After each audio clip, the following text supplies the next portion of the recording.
Histoire assez incroyable à raconter. Des centaines de milliers d'euros retrouvés en cash dans l'appartement d'une vice-présidente du Parlement européen. Elle est grecque, ancienne présentatrice télé et elle a dormi en prison. Racontez-nous, Nivine. Belge accuse Eva Kaili d'avoir bénéficié de gros versements de la part du Qatar pour influencer les décisions du Parlement européen. Et ce qui est donc à peine croyable, eh bien, c'est qu'elle a été interpellée en flagrant délit vendredi soir en possession de plusieurs sacs de billets. Alors nos confrères belges du soir affirment bien que les policiers ont mis la main sur 600 000 euros en petites coupures de 50 euros. Ils ont également saisi du matériel informatique, des téléphones portables. Ils ont évidemment ouvert une enquête. C'est le parquet belge qui a ouvert une enquête pour appartenance à une organisation criminelle, blanchissement d'argent, mais également corruption. L'autorité grecque de la lutte contre le blanchissement d'argent a également décidé de geler tous ses avoirs ainsi que ceux de ses proches. Ça comprend l'ensemble évidemment de ses comptes bancaires, mais également l'argent qu'elle stockait sur des coffres et tous ses actifs financiers. Le Parti socialiste grec auquel elle appartient a tout simplement décidé de l'écarter. Plusieurs élus ont tout simplement demandé qu'elle quitte le Parlement européen. Et alors, elle n'est pas la seule accusée dans cette affaire, Nivine. Alors effectivement, puisque son compagnon a également été écroué, Francesco Giorgi, c'est un ancien assistant parlementaire d'origine italienne. 2 autres hommes ont également été écroués, un ancien eurodéputé italien et puis un lobbyiste belge. À noter quand même que le propre père d'Eva Kaili a été arrêté avec une valise, elle aussi remplie d'argent, à la sortie d'un hôtel bruxellois. Mais contrairement à sa fille, lui, il n'a pas été placé derrière les verrous. Merci beaucoup, Nivine. Raphaël, c'est complètement ahurissant. On dirait vraiment le scénario d'un film. Déjà, qu'est-ce qu'elle risque, cette femme? Elle a pas, son immunité n'a pas été levée. A été levée, pardon. Son immunité a été levée. Ce qu'elle risque, c'est le parquet fédéral, en tout cas la police belge, qui est toujours en train d'enquêter. Notamment, elle se base sur des faits de corruption, des manœuvres rendues possibles par le biais d'intermédiaires envoyés par le Qatar et qui cherchaient à redorer son image. Il est important de rappeler qu'elle est eurodéputée depuis 2014, vice-présidente depuis début 2022 et le mois dernier, elle s'était d'ailleurs rendue au Qatar et elle n'avait pas manqué de tarir d'éloges sur un État précurseur en matière de droit du travail. Voilà pour la citation d'Eva Kaili, une ancienne star de la télé grecque âgée de 44 ans. Mais ce qui est important de souligner, c'est le travail qu'a fourni le parquet fédéral belge, aidé par la police fédérale belge, qui a permis de faire éclater au grand jour cette affaire présumée d'organisation criminelle, de corruption, de blanchiment d'argent en bande organisée, tout cela au Parlement européen. Et d'ailleurs, ce lundi, les présidents de groupes politiques doivent discuter de cette affaire lors de l'ouverture de la session plénière. Évidemment. Alors, réaction d'Ursula von der Leyen. Évidemment, on a attendu toutes les réactions toute la journée parce que c'est vrai que cette histoire est quand même assez ahurissante. C'est manifestement à ce point-là un précédent. En tout cas, c'est ce qu'on nous dit. Écoutez, Madame von der Leyen, et ensuite on va rejoindre Pascal Boniface qui est avec nous. En effet, les allégations contre le vice-président du Parlement européen sont très sérieuses. Et nous savons qu'elles soulèvent de sérieuses préoccupations car il s'agit de la perte de confiance des gens dans nos institutions européennes. Nous exigeons les normes les plus élevées et nous exigeons l'honnêteté et l'intégrité au-delà de ces normes élevées. Alors, vous nous disiez tout à l'heure, Raphaël, qu'elle était assez proche du Qatar dans ses paroles, déjà. On va donner effectivement l'exemple que vous citiez tout à l'heure. Là, on est au mois de novembre et elle nous explique pourquoi le Qatar est un pays formidable, notamment en termes de droit du travail. Écoutez. Aujourd'hui, la Coupe du Monde au Qatar est la preuve que la diplomatie sportive peut aboutir à une transformation historique d'un pays, avec des réformes qui ont inspiré le monde arabe. J'ai été la seule à dire que le Qatar est un leader en matière de droit du travail. Pourtant, certains ici appellent à les discriminer. Ils intimident et accusent de corruption tous ceux qui leur parlent ou s'engagent. Catherine, est-ce qu'on sait si des décisions du Parlement européen ont pu être effectivement influencées? Est-ce qu'on sait si ça aboutit cette Alors, c'est bien la question maintenant, et la question sur laquelle les enquêteurs vont travailler, parce qu'elle n'était pas simplement responsable du Qatar, cette vice-présidente du Parlement européen, elle s'occupait du Moyen-Orient. Donc effectivement, maintenant, il va falloir vérifier que, hormis l'éloge qu'elle a pu faire du Qatar, est-ce qu'elle a aussi, sur d'autres pays, eu la même attitude, une tradition familiale, hein, visiblement, puisque son père aussi a été pris avec une valise d'argent en cash. Mais plus largement, et au-delà de l'ironie, ça pose quand même la question des lobbies à Bruxelles. C'est-à-dire que tout le monde sait effectivement que tout ce qui concerne les lois européennes ont un impact évidemment très important. Et d'ailleurs, aujourd'hui, il y avait une loi qui devait être votée pour que les habitants du Qatar puissent avoir plus facilement des visas justement pour venir dans l'Union européenne. Donc, si on remet un peu ensemble les pièces du puzzle, il faudrait voir qui a suggéré cette loi, etc. Et donc, il y a de nombreux pays ou de nombreux groupes industriels, financiers, etc., qui essaient de faire pression d'une manière ou d'une autre sur les élus européens. Donc, en fait, cette affaire qui est vraiment retentissante va permettre aussi de mettre à plat les rapports entre les lobbies et les élus à Bruxelles et Strasbourg. C'est la question que j'allais vous poser. Pascal Boniface, bonjour. Vous êtes géopolitologue, fondateur et directeur de l'IRIS. On va revenir tout à l'heure sur les pratiques du Qatar, parce que manifestement, c'est quand même une pratique plutôt assez courante, en tout cas sur les tentatives de corruption. Mais sur ce que dit Catherine à l'instant, la différence entre le lobbying et la tentative de corruption, elle est assez ténue finalement. Oui, la frontière est ténue, mais le lobbying, il existe, on sait qu'il existe. Le tout, c'est qu'il soit reconnu et encadré. Et effectivement, il y a beaucoup de lobbying, beaucoup de cabinets de conseil. Et en fait, les groupes d'intérêt privés, pour empêcher des lois de porter atteinte à leur intérêt, mobilisent des fonds et viennent un petit peu gêner l'action parlementaire. Donc, il y a besoin de plus de transparence. En France, on a une haute autorité de la transparence publique. Le patrimoine des élus est examiné en début de mandat et en fin de mandat. Rien de tel au Parlement européen. Oui. Et effectivement, le Parlement européen a pris des pouvoirs de plus en plus importants, mais le moins que l'on puisse dire, c'est que la transparence et l'examen des procédures n'a pas suivi l'importance qu'a pris le Parlement européen. Est-ce que ça vous étonne de la part du Qatar, si toutefois cette affaire était effectivement avérée? On a coutume de dire qu'il n'y a pas de corrupteur s'il n'y a pas de corrompu. Ah oui, mais enfin disons que pour l'instant, on sait que le Qatar est très actif en termes de diplomatie publique, en termes d'organisation d'événements, de forums, etc. Mais c'est autre chose. Tous les pays ont une diplomatie publique. La France, là, on invite, nous aussi, des étrangers à venir en France. C'est différent de mettre des paquets de billets dans une valise pour avoir un vote en sa faveur. Et même si moi, je me suis j'ai été contre le Qatar bashing, il ne serait pas venu à l'idée de poser le Qatar comme modèle social dans le monde, comme l'a fait, comme vous l'avez montré dans le reportage, cette parlementaire. C'est quand même aller un peu loin. Et donc, il y a bien une frontière entre le fait de faire valoir ses intérêts, le fait de faire de la diplomatie publique et de mettre en avant ses réalisations nationales, que de mettre des billets, et apparemment quand même pas mal, s'il faut des valises pour les transporter, 600 000 €, ce n'est pas rien, pour obtenir des votes, pour obtenir un soutien. Et là, effectivement, on passe dans une autre dimension. Ce n'est plus la diplomatie, ce n'est plus l'influence, ce n'est même plus le clientélisme, c'est la corruption. Oui.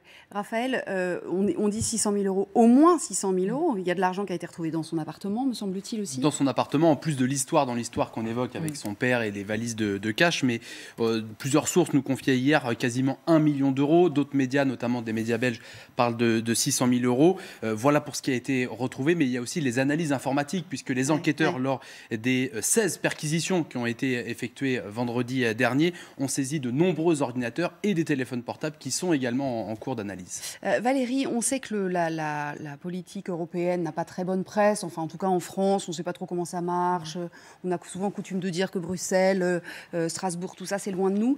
Ça va avoir quel genre de retombées cette affaire-là là? Alors, c'est peut-être le jour où je serai optimiste. Je trouve que... Au contraire, on voit que la démocratie est quand même à l'œuvre. Raphaël nous l'expliquait, le parquet, la police ont pu travailler à l'intérieur du Parlement. Il y a une réunion extraordinaire aujourd'hui pour décider ou pas de retirer son titre à Madame Kaili. Je pense que le suspense est assez réduit. Il faudra ensuite qu'il y ait un vote en assemblée plénière au Parlement. toutes les lois de moralisation de la vie publique ont eu lieu après des scandales. Donc c'est un mouvement, c'est le résultat forcément de tensions. Quand il n'y a pas de règlement, quand il n'y a pas de règles, quand il n'y a pas de transparence réglementée, ben forcément on peut s'insérer dans les interstices, si j'ose dire. Là, vraisemblablement, on va franchir un cap et le Parlement européen va se doter des outils anticorruption et peut-être mieux réglementer le lobbying. Je parle sous le contrôle de Catherine, mais au Royaume-Uni et aux États-Unis, le lobbying est strictement encadré pour éviter justement ce genre de corruption. Le lobbying, c'est possible avec des règles. La corruption, c'est interdit, quelles que soient les règles. Très naïvement, je pensais que le lobbying était archi-réglementé à Bruxelles. Hein. Mais non, justement, c'est une des questions qui ressort régulièrement. C'est un peu le serpent de mer de Bruxelles, hein, parce qu'effectivement, il y a tellement de lobbies installés dans cette ville qu'on pourrait benoîtement, effectivement, imaginer que c'était particulièrement encadré. Mais on sait, en fait, depuis des années que ce n'est pas le cas. Enfin, en tout cas, on le voit bien pas suffisamment. Et d'ailleurs, une des autres personnes impliquées dans cette affaire, ils sont tous présumés innocents, hein, bien sûr, inutile de le rappeler, mais s'occupait, lui, des droits de l'homme.